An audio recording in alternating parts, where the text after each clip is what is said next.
Olá, hoje nós vamos ver sobre a Revolução Russa, a experiência do socialismo soviético. Antes da gente entrar de fato na Revolução Russa, a gente tem que entender um pouquinho sobre o que é uma revolução.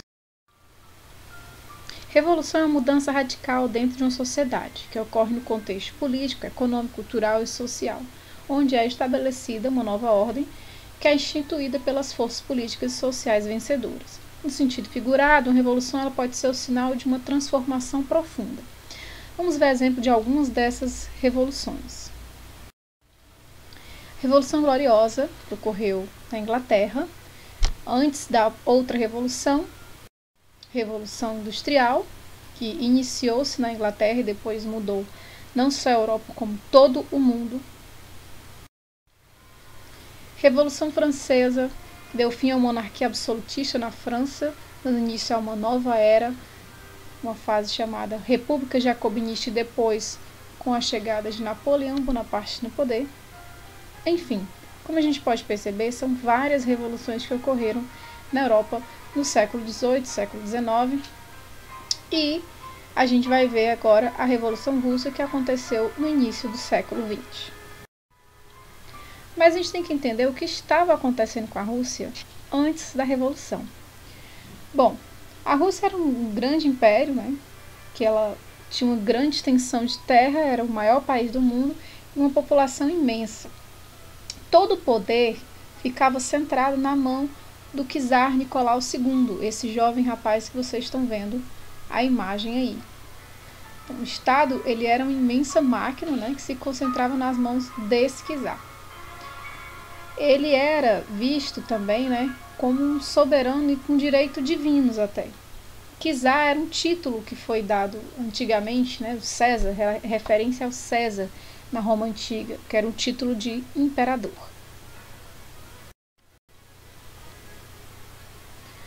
Juntamente com czar e sua família, governavam na época e tinham privilégios a Igreja Ortodoxa e a nobreza. A nobreza era chamada dos boiardos. Esse grupo era quem detinha a maior parte das terras russas e mantinha os privilégios. Enquanto isso, 80% da população eram camponeses, viviam em péssimas condições de vida, de trabalho, passavam fome e lidavam com diversas doenças. Aqui nós temos uma representação da pirâmide social, onde nós vamos ter quem fica no topo dessa pirâmide é o czar e sua família, na época era a dos Romanov. Logo depois vem a nobreza junto com a igreja ortodoxa, a alta burguesia, baixa burguesia, os assalariados e, em sua maioria, sendo explorados camponeses. Aqui nós temos uma representação simbólica da exploração dos camponeses pela nobreza, pela igreja ortodoxa e pelo czar. A Rússia combinava atraso e progresso. Estava passando por um processo de modernização, comparado aos outros países da Europa, bastante atrasado. Porém, esse processo ele também foi ocasionado pela migração de muitas pessoas que viviam no meio rural e foram morar no meio urbano em busca de melhores condições de vida e de trabalho. Não foi fácil, porque mesmo chegando nas indústrias, por mais que eles tivessem um salário, mas eles não tinham muitas condições boas de vida, trabalhavam muito, a carga horária era muito pesada, enfim, deram uma vida muito difícil. Mediante as dificuldades da vida dos trabalhadores, dos operários, as ideias marxistas advindas, né, da Alemanha, da Inglaterra, de outros lugares que vinham muito fortes, as ideias marxistas, acabaram chegando na Rússia e ganhando muito espaço entre os trabalhadores e principalmente entre os intelectuais formadores dos partidos da época. Bom, aqui nós temos as ideias marxistas, esse é o Karl Marx, vamos entender um pouco melhor sobre suas ideias. Entre diversas obras criadas tanto por Marx como por Marx e Engels, nós temos o Manifesto Comunista como a principal obra de que foi mais repercutida entre os operários. É uma obra que faz uma síntese das ideias fundamentais do socialismo, entre elas de que o motor da história é a luta de classes e que esse confronto, né, no caso da sociedade industrial, era entre o proletariado e a burguesia. A burguesia era esse que detinha o poder dos bens de produção e dos materiais de produção, e o proletariado é aquele que não possuía bens de produção, então ele tinha que vender a sua mão de obra em troca de um salário. Então eles acreditavam que o proletariado era que ia fazer essa revolução, derrubando a burguesia do poder, assumindo o controle do Estado e depois dividindo aí os bens, terras, né, e fábricas e máquinas, tudo seria estatizado para o bem da população, né, que chegaria ao poder através da chamada ditadura do proletariado. Então eles buscavam aí uma luta pelo fim do capitalismo, pela construção do socialismo, né. A principal frase da obra Manifesto Comunista é: trabalhadores do mundo, univos, quer dizer, chamando os trabalhadores a se unirem para a conquista do poder.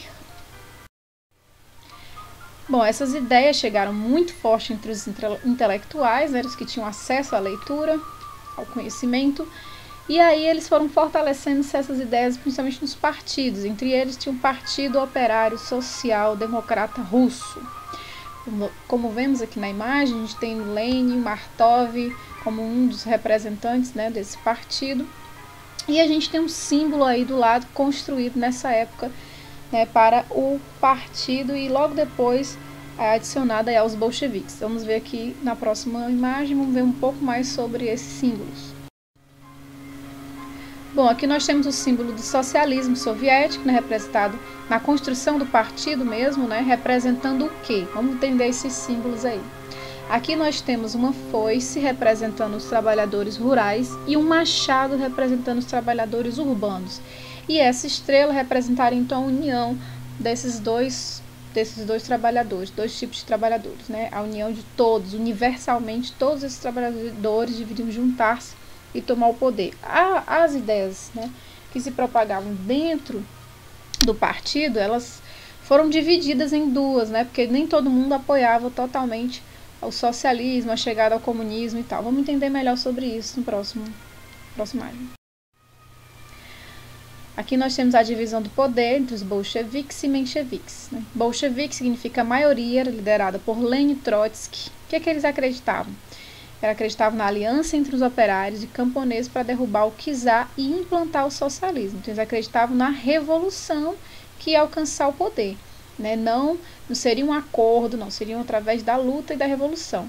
E depois seria implementada a ditadura do proletariado. Os mencheviques, que era a minoria liderada por Martov, defendiam o socialismo, porém evolucionário, quer dizer, por etapas. E aí ele ia ser atingido através de reformas dentro da própria sociedade capitalista, através do voto e tudo mais, e com a aliança da burguesia.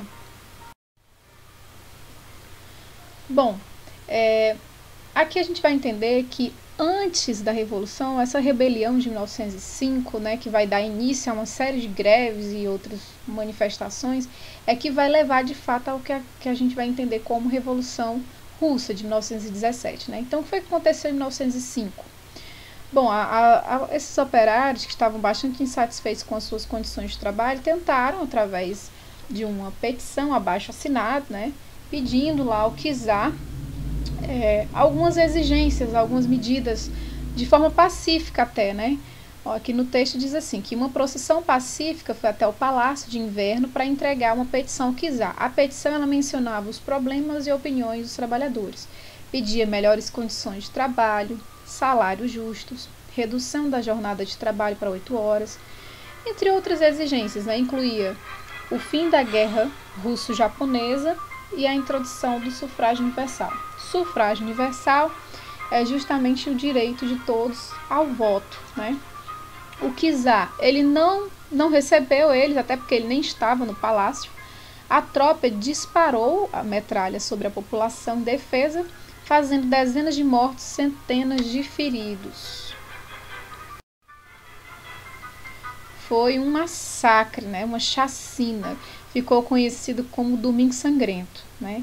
O massacre não intimidou a população, acabou gerando muita indignação e revolta, dando início a várias revoltas e levou à Revolução de 1917. Entre essas diversas revoltas e greves, né, gente tem várias que aconteceram que vão começar a dar mais força ao movimento operário e principalmente ao grupo dos sovietes, que começou a partir de 1905 a se fortalecer. Que grupo era esse? Vamos entender quem era. Os sovietes, né, eram uma espécie de conselhos que eles eram constituídos pelos representantes dos trabalhadores camponeses e operários, né? Eles tinham esses conselhos, entravam em acordo, todas as decisões eram tomadas pelos sovietes e eram eles que lideravam as greves, organizavam tudo, né? Então eles estavam começando a se fortalecer.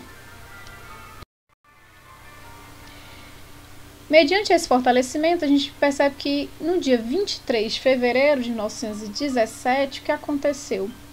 Houve uma marcha em direção ao prédio do governo. Foi assim espontâneo até, né? Apesar de ter a organização dos sovietes, mas não tinha uma liderança específica. A população estava indignada, então foram em direção ao palácio, revoltados porque entre 1905 e 1917, né, tem a Primeira Guerra Mundial, 1914, e a Rússia entrou na guerra, na Tríplice Entente, com um quadro assim triste, porque os soldados não tinham condições favoráveis para lutar. Então eles acabavam revoltados também contra o czar. Então o que aconteceu? Houve essa marcha desses operários, todos em direção ao palácio, ao prédio do governo, né? E aí os soldados se juntaram, quer dizer, a força coercitiva, né, se juntou à população e só assim foi possível a Revolução de 1917. Então essa sim é a revolução de fato, né, que os trabalhadores, as pessoas buscaram ali expulsar o czar, né, que acabou os ministros foram abandonando o cargo, deixou o czar sozinho, ficou sem força, acabou tendo que ceder para o governo provisório, né. Esse governo provisório, ele tinha, né, em suas principais lideranças, alguns mencheviques, a burguesia, né, faziam parte ali um grupo que tentava, de uma forma, manter a Rússia ainda na sociedade capitalista, com algumas mudanças, né? Aqui nós temos esses grupos, a imagem dos líderes, né? Aqui o principal líder que tomou mais à frente foi Alexander Kerensky. Vamos entender um pouco dessas medidas do governo provisório. Entre elas foi a libertação dos presos políticos. Esses presos políticos eram justamente perseguidos na época do czar, né? Porque não existia liberdade de expressão, nem de oposição, né? A volta dos exilados eram o quê? Pessoas que estavam fora, né, do país, porque estavam justamente sendo perseguidas pelas suas ideias. Entre eles, Lenin e Trotsky retornam para a Rússia nesse período. Também ocorre a liberdade de imprensa, que também era proibida. Isso tudo foi muito favorável, as pessoas estavam gostando. O problema foi que a Rússia continuou na Primeira Guerra Mundial e aí a população, os soldados, né, estavam insatisfeitos com isso. E aí foi um fator que favoreceu aos atos em que o Lenin, né, era um dos principais divulgadores dessas ideias, acabava expondo aí um pouco sua opinião sobre isso, uma crítica muito forte ao governo provisório.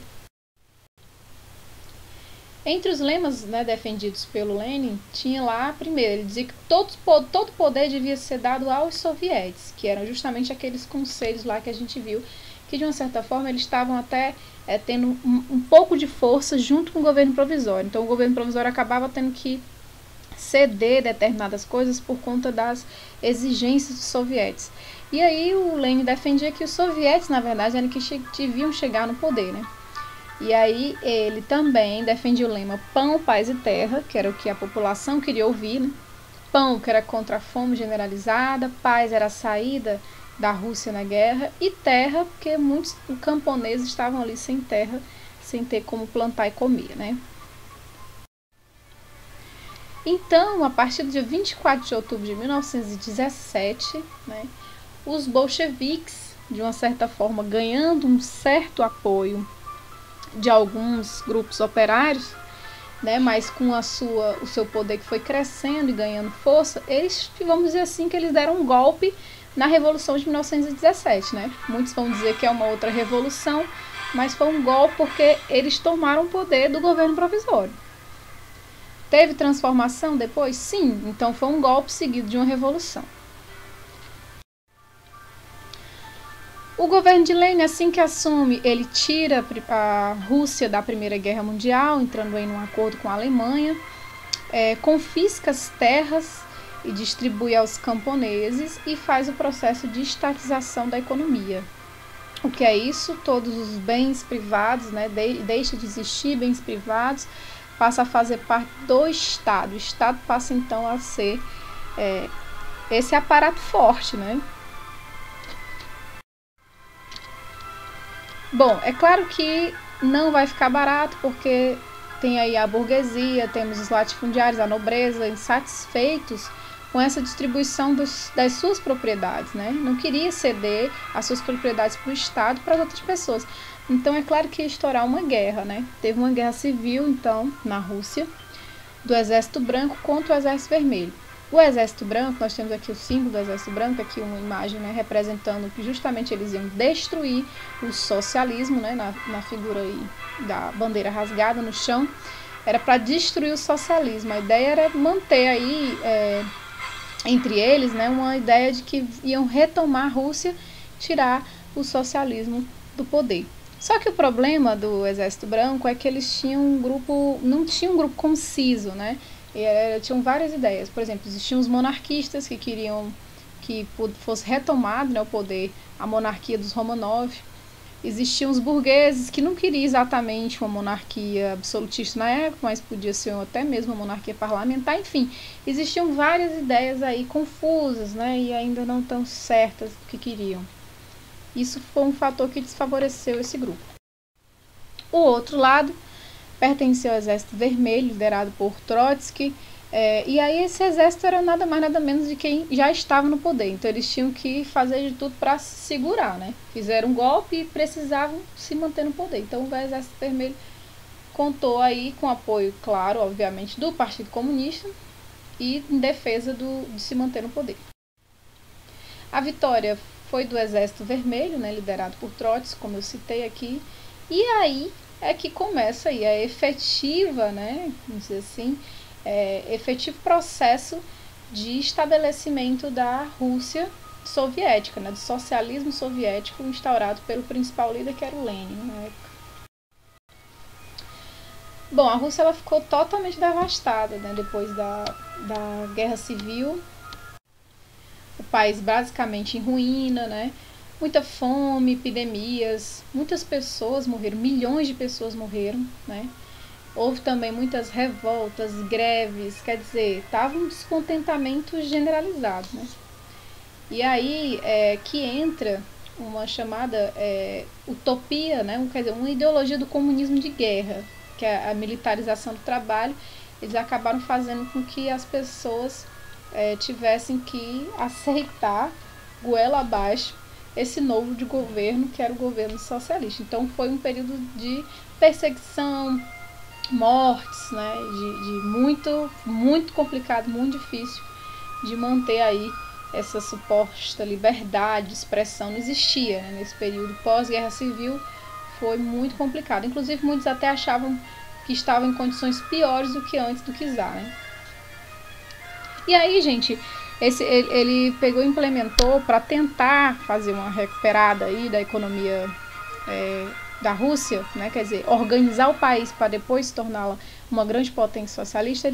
O Lenin adotou as novas políticas econômicas, que era o quê? Manteve a indústria de base, permitiu a venda de excedentes no mercado interno, alguns produtos, né, que sobravam aí, incentivo de pequenas e médias indústrias privadas e liberou a entrada de capitais estrangeiros. Então, quer dizer que o socialismo precisou do capitalismo para poder se reerguer, né?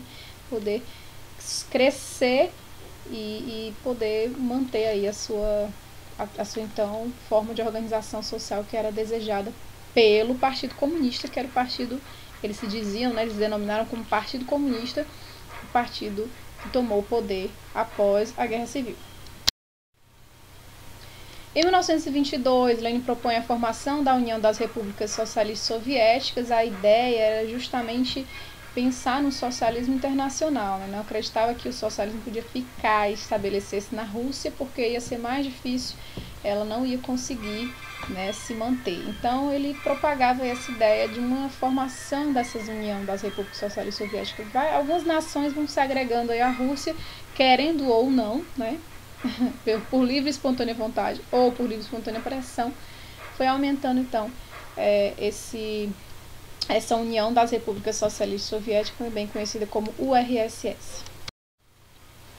Bom, o que acontece?